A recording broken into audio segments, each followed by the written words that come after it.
Please be advised that the views and opinions of the host and guests do not reflect those of the station, the management, and its network.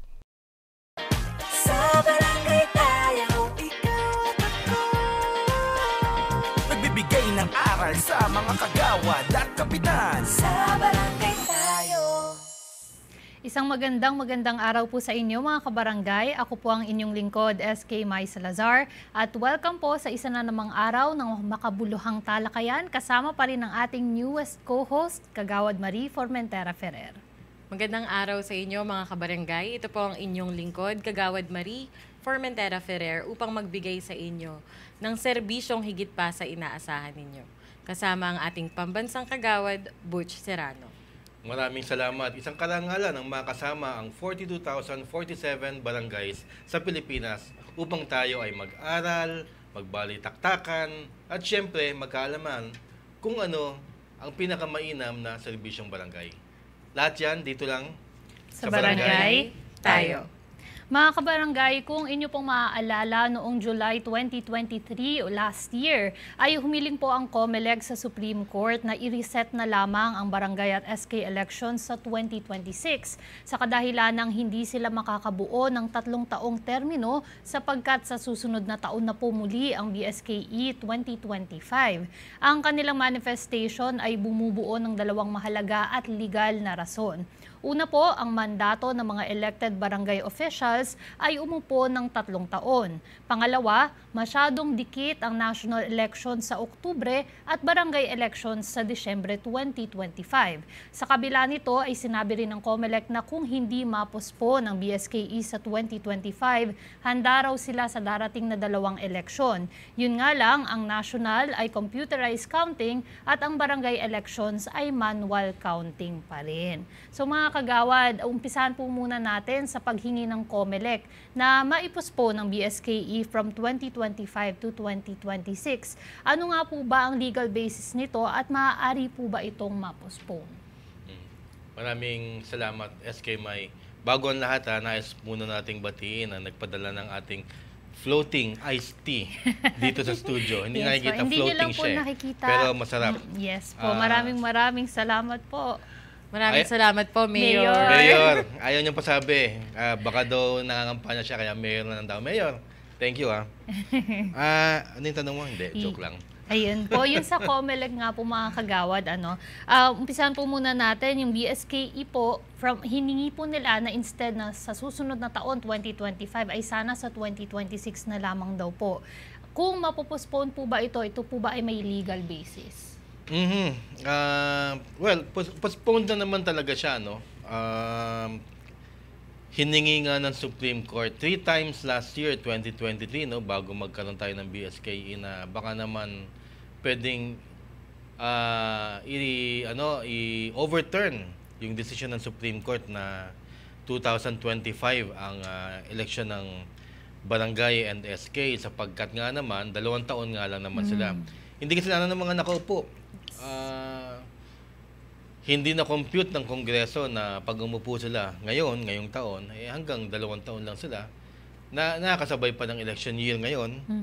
Tapos national elections na next year. So ang basis ng Commission on Election to Chairman George Garcia, paano nga naman yung mga bagong elected? Dapat 3 years sila imbes na 2 years. Kasi under the Constitution, 3 years ang isang termino ng bawat uupo. Ayan ang kanilang legal basis. So, kung sa susunod na tanong, matutuloy ba yung election next year? Of course, mamaya medyo pag-uusapan natin. Gusto ko lang marinig yung panig ni Kags Marie tungkol din sa hinihinging extension, kumbaga, ng another 1 year ang pag-upo ng mga hagawad, ng mga barangay officials kasamang kapitan. Well, very particular lang ako, Kags Butch, dun sa sinabi mo na sinabi ni COMELEC Chairman George Garcia na it would be unfair, especially sa mga newly elected, at the same time yung sa ating mga sangguniang kabataan, na hindi nila masaserve yung 3 years na hinihingi ng Constitution. Yun nga lang, yung 25 to 2026 according to Supreme Court ruling, and that's already the finality of it, na hindi na dapat siya ma-extend pa after the 2025 na ibinigay sa atin ng Supreme Court. Pero sa pagkakaalam ko, sa kabilang banda, ay pwede po itong i-override ng Congress.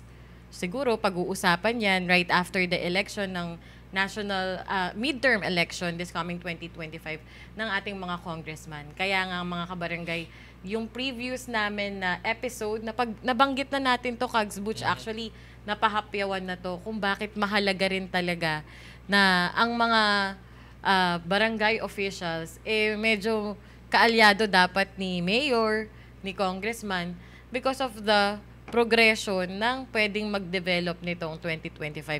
That's my personal opinion, Kags Butch. Yes, ito po lahat ng binabanggit namin through experience and personal opinion. Pero meron po kaming basihan sapagkat naandyan po ang dyaryo, naandyan ang social media. Ang Commission on Elections naman po ang nag-announce. Although this year, susubukan pa rin nilang magsabi sa Supreme Court. Request lang naman yon. Wala tong legal na paraan na sinasabi ng Commission on Election na, nagkamali kayo, wala. Nire-request lang nila na baka pwedeng ma-extend. Pero, ano ba ang basihan para ma-extend o i-postpone ang BSKE? Ang sinabi nga ng Supreme Court, unconstitutional daw ang ginawa ng Kongreso. Na i-postpone ang BSKE last year, 2 years ago, no? Dahil kailangan daw ang requirements number 1, dapat may kahindik-hindik na rason. For example, act of God, halimbawa, nagka-earthquake, sila lahat, hindi ba? Yung mga ganun ba? Tsaka, second, ang Commission on Elections lang ang pwedeng mag-imbestiga at magsabi na hindi pwedeng mag-election ngayong taon. Ang Commission on Elections lang. Kongreso ang nagsabi na hindi pwedeng mag-eleksyon at ipopostpone nga nila. Ayun, na-declare na unconstitutional ang ginawa.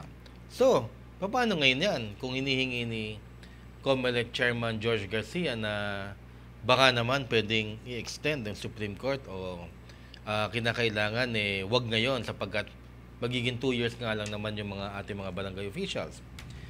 Siyempre, kung sa dikit niyan, SK, tsaka Kags Marie, masyadong dikit baka gumawa ng paraan ang Kongreso na yung requirements na hinihingi ng Constitution patungo sa pag-postpone ng BSKE, tuparin nila. Pero paano mo matutupad yung act of God? Hindi naman pwede, di ba? Sako na yun Hindi naman pwedeng sila mag-declare dahil hindi naman sila ang Commission on Election. So, ang tingin namin ni Kags Marie, baka naman after ng national election, sabihin, no budget. Kasi pag sinabi no budget, kahit ano pang sabihin ng Supreme Court, no budget paano ka mag-eleksyon? So, everything hangs in there. Hindi kami excited sa politika at pinag-uusapan namin ngayon yan. Kasi lahat yan may effect sa darating ng mga buwan. Yung mga kilos ng mga hagawad, kapitan, pati na rin ang mga local officials natin, lahat yan may effect, kaya napapag-usapan na po natin ngayon. Di ba, Kags Marie? Tama ka dyan, Kags Butch. And also, we would like to clarify din na ang sinabi ng COMELEC na whether mabago or, ma-approve or hindi ng Supreme Court ang kanilang motion for reconsideration, tutuloy pa rin ng 2025, handang-handa po sila para po sa darating na eleksyon ng 2025, right after the midterm elections and the barangay and SK election pagdating ng Desyembre. Yes, pero alam naman natin yung mga press release ni COMELEC Chairman George Garcia dahil ihingi pa ng budget yan sa Kongreso. Kagaya nung last time, di ba, dapat hindi sana siya nabigyan pero humingi siya ng budget na I think 30 billion o 15 billion pesos, no? Para mapaandar yung BSKE. Napagbigyan naman siya. Kaya lang, kung gagastos ka ng national election, let's just say 50 billion, para mapaandar mo yan, ano pang matitira nga naman? Alam nga naman gumastos ka ng 100 billion sa isang taon sa 2 eleksyon. Tapos pareho na naman mga bagong upo. Pareho na naman may mga bago at mga newly elected, mag-aaral pa yan. So, disadvantage ang taong bayan. Pero abangan natin kasi nga sinasabi natin lahat ng kilos ng kagawad tsaka kapitan ngayon nakatuon sa mga instructions ng mga mayor nila, governor at mga konsehal sapagkat ngayon nagpo-positioning na po lahat at nagkakaroon na ng mga alignment at alyansa. Hindi natin maiiwasan yon dahil politika ho yun. Normal ho yan sa election year. Kaya napapag-usapan po natin. Ayan, maraming salamat po mga kagawad. At siguro nga po mamaya ay may maibibigay po kayong kaunting forecast kung ano po sa tingin ninyo ang mangyayari sa susunod na taon. Pero bago po yan, dumako po muna tayo sa usapan ng manual versus automated counting. If ever po na matuloy ang ating barangay elections next year, bakit hanggang ngayon po ay manual pa rin po ang barangay election samantalang lahat po ng election ay automated at mabilis na? Ano po sa tingin ninyo ang humahad lang dito?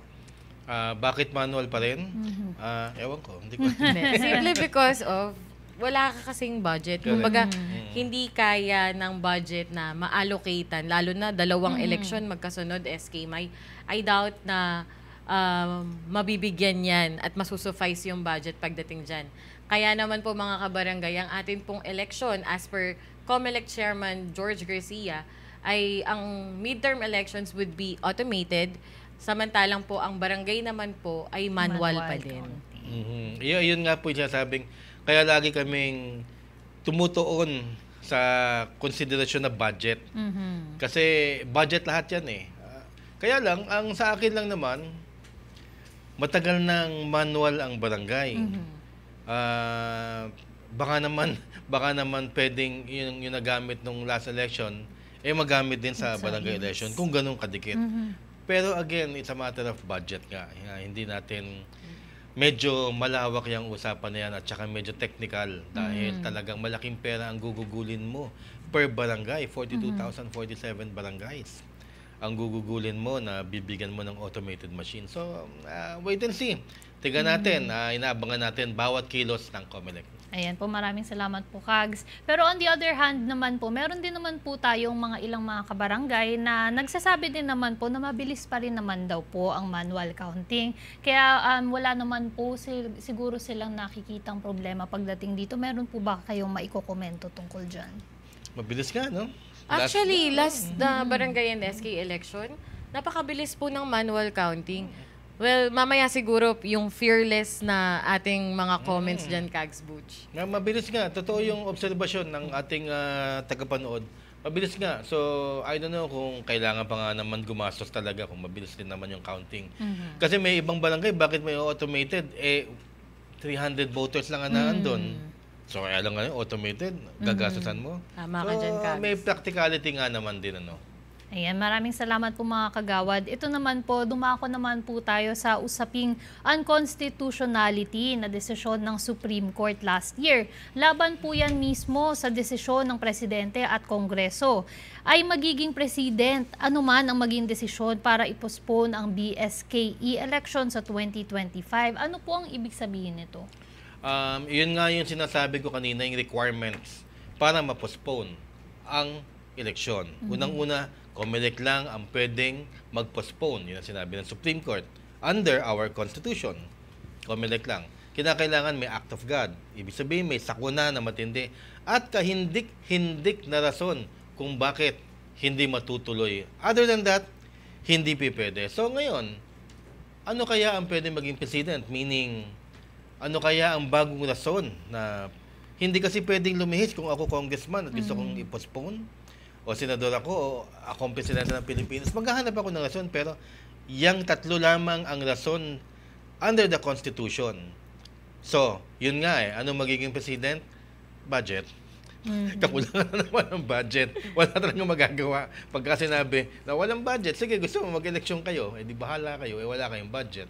So, I think it's going to be a president and it's going to be a consideration ng Supreme Court na kahit na i-declare due to non-budget, walang budget, yun siguro ang magiging president, magiging legal basis balang araw ng pag-postpone ng BSKE. Wala na akong dadagdag sa sinabi ni Kags Butch. Sa sobrang very precise, at the same time, mamaya napakarami pa namang mga tanong na Salamat naman at hindi itatanong. ako nagkulang sa'yo.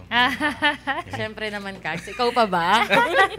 Maraming salamat po mga kagawad. Ito po, bago po tayo magtapos sa ating segment na ito, baka makapagbigay naman po kayo mga kagawad ng inyo pong fearless forecast. Medyo nakaka-pressure lang po itong tanong na ito. Yes. Pero sa tingin niyo po ba magkakaroon po tayo ng BSKE next year? Kags? Ako, tingin ko, Kags, most likely mukhang postponed eh. Yun po yung personal at observation ko ngayon. Lalo na kapag pinag-usapan yung budget na sinasabi ni Kagawad Butch kanina. I doubt na magkaroon ng election by next year. So, pumasok naman to sa isip ko, Kags Butch. Postponement na naman. Siyempre, may mga kabarangay tayong pabor. May mga kabarangay rin po tayo na hindi pabor. Yung mga natalo na gustong gumante. Ayan, kasama yan. At hindi lang yon mga kabarangay. Ang nakakalungkot lang talaga every time magkakaroon ng barangay and SK election. Hindi talaga natin alam kung papaano yung security of tenure. Like this one, medyo shortened kapag natuloy ang 2025. Pag na-extend na naman, baka sumobra na naman. Baka pagdating ng 2026, ang idadahilan naman ay ang preparasyon naman for the 2028 national election na pwede naman pong isabay. So sa tingin ko mga kabarangay, it's about time for them to work on and talk about kung ilang taon ba talaga ang dapat sinuserve ng isang barangay official and SK official at the same time. Tama, wala rin akong masasabi. Ang madadagdag pa doon, natumbok lahat ni Kags Marie. Yan nga, it's about time. Yun lang ang kanyang sinabi at yun dapat ang tandaan ng ating higher-ups, mga bossing po sa gobyerno. Maigi naman, Kags Butch, at hindi ako nagkulang sa'yo. Ikaw pa, sobra-sobra at labis-labis. Maraming salamat po mga kagawad at maraming salamat mga kabarangay. Huwag po kayong aalis dahil po sa ating mga susunod na segment, ito na naman po tayo sa ating Lakbay Aral Edition at marami na naman po tayong bagong matututunan. Lahat po yan ay sa pagbabalik lang ng Sa barangay, tayo. Nagbibigay ng aral sa mga kagawad at kapitan. Sa